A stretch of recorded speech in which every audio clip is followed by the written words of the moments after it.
Dear students, এই ভিডিওতে আমরা HCl, HNO3 ও H2SO4 এর শিল্প প্রস্তুতি পদ্ধতিগুলো জেনে নেব। আমরা প্রথমে দেখে নিই হাইড্রোক্লোরিক অ্যাসিডের শিল্প প্রস্তুতি। হাইড্রোক্লোরিক অ্যাসিডের শিল্প প্রস্তুতি পড়ার আগে আমরা তার সম্পর্কে কয়েকটা ধারণা করে নিই বা কয়েকটা ছোট্ট ছোট্ট জিনিস জেনে নিই। সংকেত হলো HCl, আণবিক গুরুত্ব হচ্ছে H এর 1 আর Cl এর 35.5, টোটাল 36.5। 1772 খ্রিস্টাব্দে বিজ্ঞানী প্রিস্টলি সামুদ্রিক লবণ থেকে সর্বপ্রথম এই অ্যাসিড প্রস্তুত করেন। এর নাম দেন মিউরিয়াটিক অ্যাসিড। তার মানে হাইড্রোক্লোরিক অ্যাসিডের আরেকটা নাম হলো মিউরিয়াটিক অ্যাসিড। মিউরিয়েটিক অ্যাসিড এই নামে ওকে ডাকা হয়। যার অর্থ কি? যার অর্থ হলো সামুদ্রিক অ্যাসিড। এর অর্থ হলো সামুদ্রিক অ্যাসিড। সামুদ্রিক অ্যাসিড।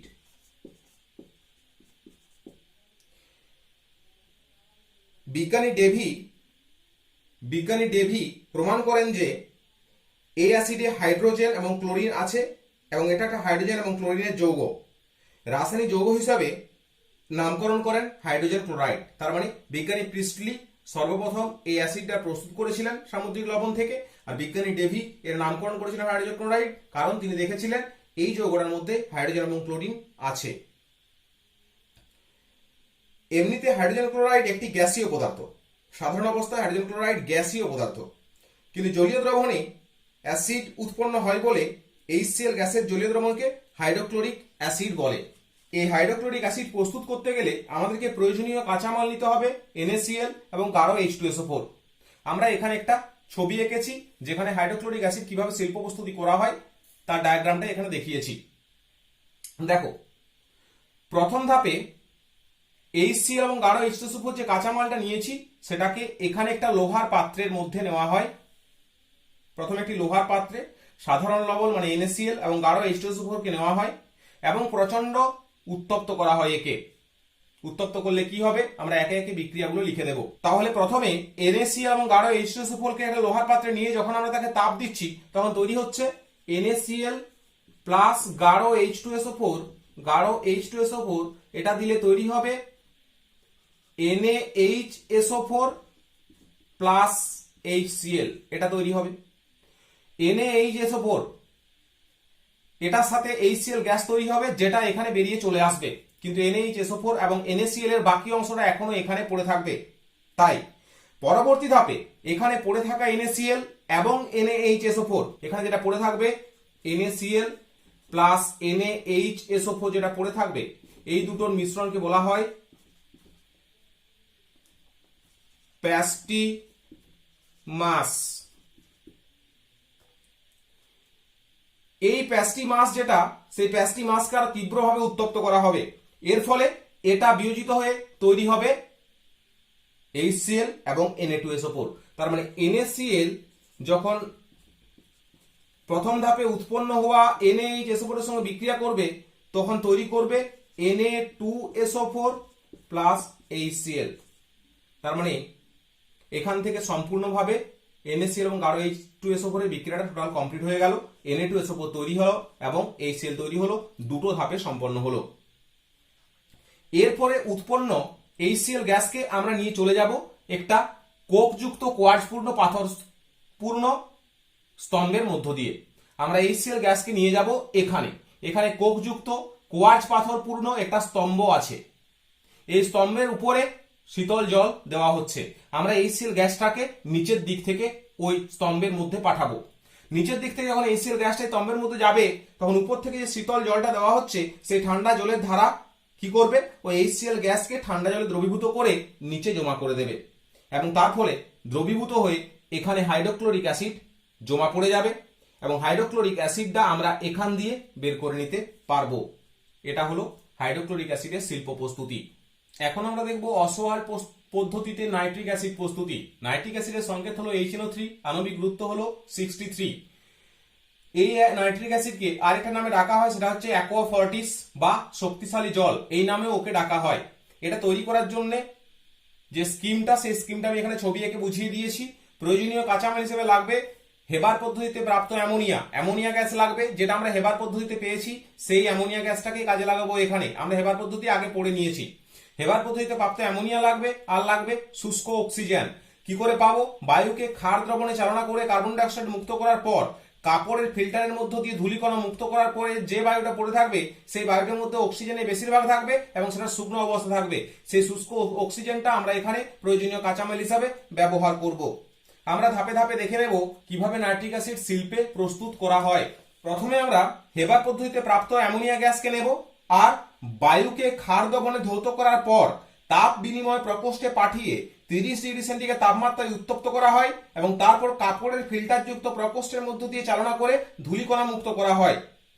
এই পদ্ধতিতে প্রাপ্ত বায়ু আর অ্যামোনিয়া এদেরকে 1:9 এই অনুপাতে মেশানো হয়। এই মিশ্রণকে মোটা অ্যালুমিনিয়াম পাতযুক্ত বিক্রিয়া প্রকোষ্ঠ, যেটার মধ্যে রোডিয়াম এবং প্লাটিনাম ধাতু অনুঘটক হিসেবে ব্যবহার করা হয়েছে। রোডিয়াম এবং প্লাটিনাম তারজালির উপর দিয়ে চালনা করা হবে। অ্যামোনিয়া এবং অক্সিজেনের মিশ্রণ যেটা আমরা 1:9 অনুপাতে নিয়েছি সেটাকে আমরা অ্যালুমিনিয়ামের তৈরি একটা বিক্রিয়া প্রকোষ্ঠ, যার মধ্যে রোডিয়াম এবং প্লাটিনামের একটা ধাতুর তারজালি আছে, সেই তারজালির উপর দিয়ে দ্রুত চালনা করা হবে 5 থেকে 7 বায়ুমণ্ডলীয় চাপে এবং 750 থেকে 900 ডিগ্রি সেন্টিগ্রেড তাপমাত্রায় এটার মধ্য দিয়ে চালনা করা হবে। চালনা করলে প্রায় 90% অ্যামোনিয়া NO নাইট্রিক অক্সাইডে পরিণত হবে। বিক্রিয়াটা কি? বিক্রিয়াটা হচ্ছে 4NH3 প্লাস 5O2, এটাও গ্যাস, অক্সিজেনও গ্যাস, তৈরি হবে 4NO গ্যাস প্লাস 6H2O, আর তার সাথে তৈরি হবে 216 কিলো ক্যালোরি তাপ। এটা হলো এই বিক্রিয়া প্রকোষ্ঠে যে রিঅ্যাকশনটা হচ্ছে। আমরা হেবার পদ্ধতিতে প্রাপ্ত অ্যামোনিয়া এবং বায়ুকে শুষ্ক করার পরে ধূলিকণা মুক্ত করার পরে আমরা এখানে অ্যামোনিয়া এবং অক্সিজেনকে 1:9 অনুপাতে মিশিয়েছি, বিক্রিয়া প্রকোষ্ঠে পাঠিয়েছি। বিক্রিয়া প্রকোষ্ঠটা অ্যালুমিনিয়ামের তৈরি এবং তার মধ্যে রোডিয়াম এবং প্লাটিনামের একটা তারজালি আছে, তার মধ্য দিয়ে আমরা এই গ্যাসের মিশ্রণটাকে অতি দ্রুত গতিতে চালনা করেছি এবং 5 to 7 atm প্রেসার এবং 750 থেকে 900 ডিগ্রি সেন্টিগ্রেড তাপমাত্রাতে হবে অ্যামোনিয়া 90% নাইট্রিক অক্সাইডে পরিণত হয়ে যাবে। যেহেতু এই বিক্রিয়াটি তাপ উৎপাদী, দেখো এখানে এই বিক্রিয়াটা হচ্ছে তাপ উৎপন্ন করছে, তাই এই বিক্রিয়াটি যেহেতু তাপ উৎপাদক তাই পরে আর তাপ দেওয়ার দরকার নেই। বুঝতে পারা গেছে? আমাদেরকে আর অন্য জায়গায় কোনো তাপ লাগবে না, কারণ এখানে অনেক পরিমাণ তাপ উৎপন্ন হয়ে যাচ্ছে। এখানে আমরা যে 750 থেকে 900 ডিগ্রি সেন্টিগ্রেড তাপমাত্রা দিচ্ছি সেটা কারেন্টের সাহায্যে তৈরি করছি। এখানে আবার 216 কিলো ক্যালোরি তাপ তৈরি হচ্ছে বিক্রিয়াটার সাহায্যে, তাই পরবর্তী ধাপে আর কোনো তাপ দেওয়ার প্রয়োজন পড়বে না। এরপর এখান থেকে যে গ্যাস মিশ্রণটা তৈরি হলো বা নাইট্রিক অক্সাইড এবং জলের স্টিমটা তৈরি হলো সেটাকে পাঠানো হবে বিনিময় প্রকোষ্ঠে। সেটাকে আমরা জারণ কক্ষ বলি, কারণ নাইট্রিক অক্সাইড অক্সিজেনের উপস্থিতিতে জারিত হয়ে নাইট্রোজেন ডাইঅক্সাইড তৈরি করবে। তার মানে জারণ কক্ষে নাইট্রিক অক্সাইড যাওয়ার পর সেখানে NO অক্সিজেনের উপস্থিতি জারিত হয়ে তৈরি করবে NO2 নাইট্রোজেন ডাইঅক্সাইড। এবার এই নাইট্রোজেন ডাইঅক্সাইড যেটা তৈরি হয়েছে সেটাকে আমরা পাঠাবো গ্যাস পাথরপূর্ণ একটা স্তম্ভের মধ্যে নিচ দিক থেকে। জারণ কক্ষ থেকে গ্যাস পাথরপূর্ণ স্তম্ভের তলদেশে চলে যাবে এই নাইট্রোজেন ডাইঅক্সাইডটা। এর উপর থেকে জলের ধারা ফেলা হয়, এর উপর থেকে আমরা জলের ধারা ফেলছি এবং এই যে নাইট্রোজেন ডাইঅক্সাইডটা এখানে গেল, সেই নাইট্রোজেন ডাইঅক্সাইডের উপর যখন জল পড়ছে তখন সেই জলে ওই নাইট্রোজেন ডাইঅক্সাইডটা দ্রবীভূত হয়ে যাচ্ছে এবং তৈরি করছে HNO3। বিক্রিয়াটা কি হবে? twice NO2 প্লাস H2O থেকে HNO2 plus HNO3, thrice HNO2 আবার HNO3 plus twice NO plus H2O তৈরি করছে। তার মানে ওই যে গ্যাস পাথরপূর্ণ স্তম্ভ ওখানে নাইট্রোজেন ডাইঅক্সাইডটা জলের সঙ্গে বিক্রিয়া করছে, তৈরি করছে নাইট্রাস অ্যাসিড এবং নাইট্রিক অ্যাসিড। পরবর্তীকালে সেই নাইট্রাস অ্যাসিডটা আবার নাইট্রিক অ্যাসিডে কনভার্ট হয়ে যাচ্ছে। এই নাইট্রিক অ্যাসিড যেটা তৈরি হলো সেটা জলের সাথে মিশে আছে, তাই লঘু অবস্থায় পাত্রের নিচে জমা পড়বে। HNO3টা পাত্রের নিচে লঘু অবস্থায় জমা পড়বে, কারণ জলের সাথে ওটা মিশে আছে। প্রায় 50% লঘু HNO3 আমরা ওখান থেকে পাবো। যদি আমরা ওই অ্যাসিডটাকে পাতন করি, ওই অ্যাসিডটাকে নিয়ে যদি আমরা পাতন করি, মানে হিট দিয়ে বাষ্পীভূত করে জলটাকে বের করে দেওয়ার চেষ্টা করি, পাতন করি, তাহলে আমরা 68% HNO3 পাবো। তাহলে প্রথমে পাবো বিক্রিয়ার ওই গ্যাস পাথরপূর্ণ স্তম্ভের তল থেকে 50% HNO3 পাবো। পাতন করলে পাবো 68% HNO3। জলটা খানিকটা উড়ে চলে যাবে। আবার গাঢ় H2SO4 সহযোগে পাতন করলে, গাঢ় H2SO4 সহযোগে পাতন করলে আমরা প্রায় 98% খাঁটি HNO3 পেয়ে যাব এখান থেকে। এটা হলো নাইট্রিক অ্যাসিডের শিল্প প্রস্তুতি। এরপর আমরা দেখে নেব স্পর্শ পদ্ধতিতে সালফিউরিক অ্যাসিড প্রস্তুতি। সালফিউরিক অ্যাসিডের সংকেত হলো H2SO4, আণবিক গুরুত্ব 98। এই সালফিউরিক অ্যাসিড বহুকাল আগে ফেরাস সালফেট, যেটাকে ভিট্রিয়ল বলে, ও ফিটকিরি মিশিয়ে সালফিউরিক অ্যাসিড তৈরি করা হয়েছিল। এই জন্য এই অ্যাসিডকে ওয়েল অফ ভিট্রিয়ল বলে। বহু যুগ আগে ফেরাস সালফেট, যেটা ব্লু ভিট্রিয়ল, তার সাথে ফটকিরি মিশিয়ে এই অ্যাসিডটা তৈরি করা হয়েছিল বলে একে ওয়েল অফ ভিট্রিয়ল বলে। অজৈব অ্যাসিড যতগুলো আছে, HCl, H3PO4, HNO3, তাদের সবগুলোর মধ্যে সালফিউরিক অ্যাসিডকে সবচেয়ে বেশি ব্যবহৃত হয় বলে একে রসায়নের রাজা বলা হয়। এই সালফিউরিক অ্যাসিড প্রস্তুত করার জন্য কি কি রাসায়নিক দ্রব্য লাগবে? সালফার ডাইঅক্সাইডের উৎস হিসাবে সালফার বা আয়রন পাইরাইডস, FeS2, এটাকে বলা হয় আয়রন পাইরাইড। সালফার ব্যবহার করা যেতে পারে বা আয়রন পাইরাইডস ব্যবহার করা যেতে পারে। অক্সিজেনের উৎস হিসাবে বায়ুকে ব্যবহার করা হবে। ঘন, যেটা 98% সালফিউরিক অ্যাসিড ব্যবহার করতে হবে। প্লাটিনাম অ্যাসবেস্টস অথবা V2O5, ভ্যানাডিয়াম পেন্টক্সাইড ব্যবহার করা যাবে অনুঘটক হিসাবে। এইগুলো ব্যবহার করা হবে অনুঘটক হিসাবে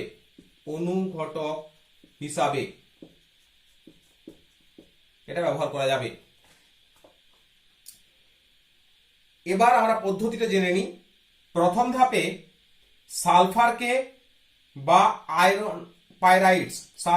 আয়রন পাইরাইডসকে চুল্লিতে পর্যাপ্ত বায়ুতে দহন করতে হবে। তার ফলে এখান থেকে সালফার ডাই অক্সাইড উৎপন্ন হয়ে যাবে। তার মানে প্রথম ধাপে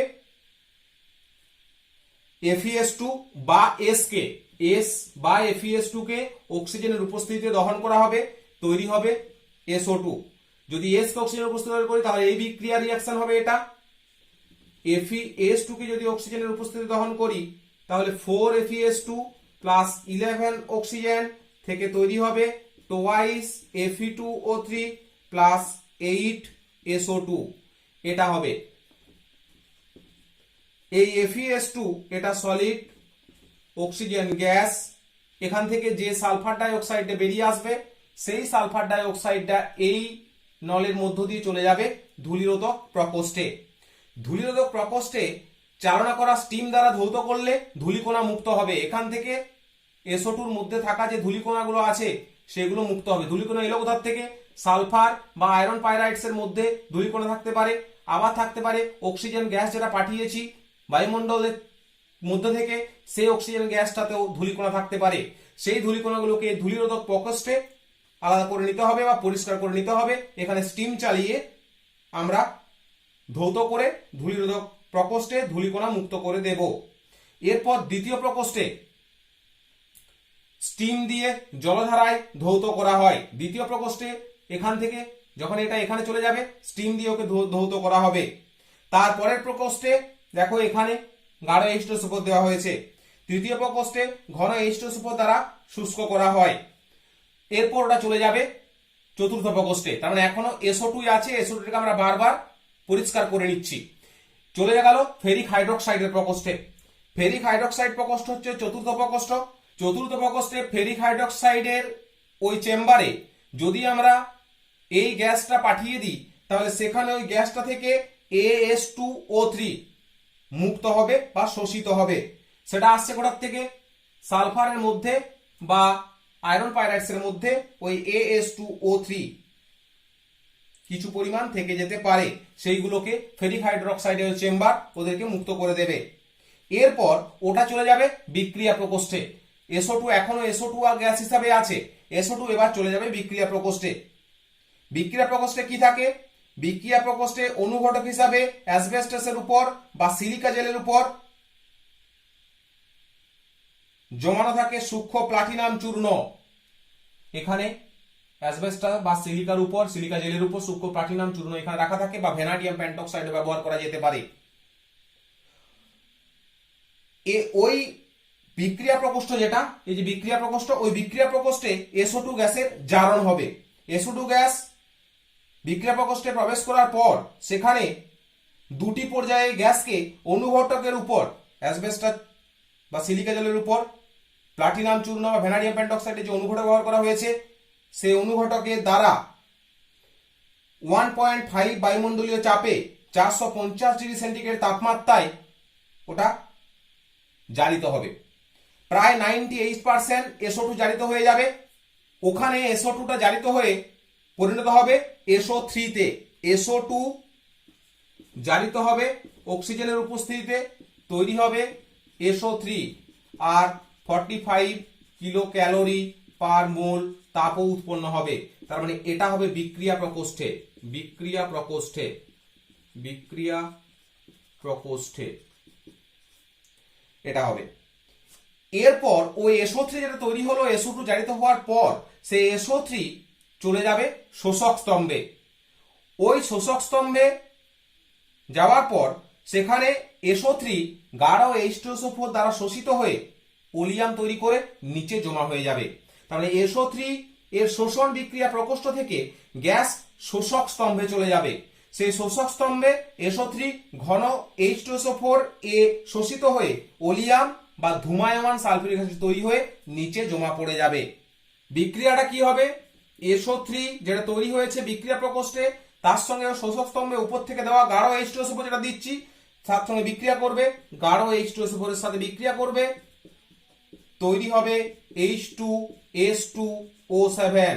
এটাই হচ্ছে ধূমায়মান sulphuric acid. Sulphuric acid, sulphuric acid যেটাকে ওলিয়াম বলে, ওলিয়াম বলে। এবার এই যে ওলিয়াম তৈরি হয়ে গেল, এই ধূমায়মান সালফিউরিক অ্যাসিড বা ওলিয়ামকে প্রয়োজন মতো জল যোগ করে নির্দিষ্ট মানের সালফিউরিক অ্যাসিড তৈরি করা যাবে। যদি আমরা এই ওলিয়ামটাকে জল দিয়ে দিই তাহলে এটা সালফিউরিক অ্যাসিডে পরিণত হয়ে যাবে। পরিমাণ, জলের পরিমাণ যেমন দেব সালফিউরিক অ্যাসিডের গাঢ়ত্ব সেই রকম হবে। তার মানে ধূমায়মান সালফিউরিক অ্যাসিডে প্রয়োজন মতো জল যোগ করে নির্দিষ্ট মানের সালফিউরিক অ্যাসিড আমরা এখান থেকে প্রস্তুত করতে পারবো। তাহলে এখানে অনেকগুলো প্রকোষ্ঠ আছে এবং অনেকগুলো ধাপে বিক্রিয়াটা হচ্ছে। প্রথমে কি হচ্ছে? আমরা সালফার বা আয়রন পাইরাইডস, সালফারের উৎস, ওকে আমরা অক্সিজেন, বায়ুর অক্সিজেনের উপস্থিতিতে দহন ঘটাচ্ছি, তৈরি হচ্ছে সালফার ডাইঅক্সাইড। সেই সালফার ডাইঅক্সাইড চলে যাচ্ছে ধূলিরোধক প্রকোষ্ঠে, সেখানে ধূলিকণা মুক্ত হচ্ছে স্টিমের সাহায্যে। সেখান থেকে চলে যাচ্ছে জল দ্বারা ধৌতকরণ, জল দ্বারা ধৌতকরণের পরে চলে যাচ্ছে গাঢ় H2SO4 এর চেম্বারে। গাঢ় H2SO4 এর চেম্বার থেকে সেটা বেরিয়ে চলে যাচ্ছে ফেরিক হাইড্রোক্সাইড এর প্রকোষ্ঠে। ফেরিক হাইড্রোক্সাইডের প্রকোষ্ঠে শোষিত হচ্ছে AS2O3, শোষিত হচ্ছে, শোষিত হয়। আর্সেনিক অক্সাইড ওখান থেকে শোষিত হয়ে যাবে, যেটা সালফারের সঙ্গে মিশ্রিত অবস্থায় থাকতে পারে। সেই আর্সেনিক অক্সাইড ওখান থেকে শোষিত হয়ে যাওয়ার পরে ওই গ্যাসটা চলে যাবে বিক্রিয়া প্রকোষ্ঠে। বিক্রিয়া প্রকোষ্ঠে কি থাকে?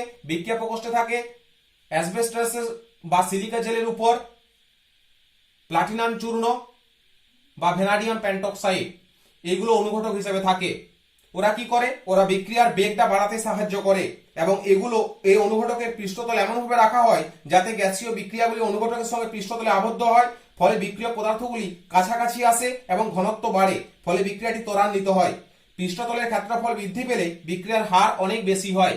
আমরা যে অনুঘটকগুলো নিয়েছি সেগুলো চূর্ণ আকারে দেওয়া হয়, তার পিছনে কারণ হলো চূর্ণ বিচূর্ণ করে দিলে ক্ষেত্রফলটা অনেক বেড়ে যাবে, পৃষ্ঠতলের ক্ষেত্রফলটা বেড়ে যাবে, তার ফলে বিক্রিয়াটা অনেক ফাস্ট হবে, অনেক বেশি গ্যাস অনুর পৃষ্ঠতলে আবদ্ধ হবে, ফলে আবদ্ধ অণুর গাঢ়ত্ব বাড়বে এবং বিক্রিয়ার গতিও বাড়বে। বিক্রিয়ার হার বাড়ানোর জন্য এই ধরনের অনুঘটক ব্যবহার করা হয়। সেই অনুঘটকের উপস্থিতিতে ওখানে SO2 গ্যাসটা অক্সিজেনের সাথে যুক্ত হয়ে জারিত হয়ে SO3 তৈরি করবে এবং প্রচুর পরিমাণে তাপও উৎপন্ন হবে। সেই SO3টাকে আমরা নিয়ে চলে যাব শোষক স্তম্ভে। সেই SO3টা শোষক স্তম্ভে গিয়ে গাঢ় H2SO4 এর সঙ্গে যুক্ত হয়ে তৈরি করবে ধূমায়মান সালফিউরিক অ্যাসিড বা ওলিয়াম। সেই ওলিয়ামটা নিচে জমা পড়ে যাবে, ওখান থেকে আমরা কালেক্ট করতে পারবো এবং সেই ওলিয়ামটার সাথে প্রয়োজন মতো জল মিশিয়ে আমরা নির্দিষ্ট গাঢ়ত্বের সালফিউরিক অ্যাসিড প্রস্তুত করতে পারবো। এটাই হলো স্পর্শ পদ্ধতিতে সালফিউরিক অ্যাসিড প্রস্তুতির পদ্ধতি। তাহলে আমরা এই ভিডিওতে HCl, HNO3 এবং H2SO4 এর প্রস্তুতি দেখলাম, শিল্প প্রস্তুতি দেখলাম।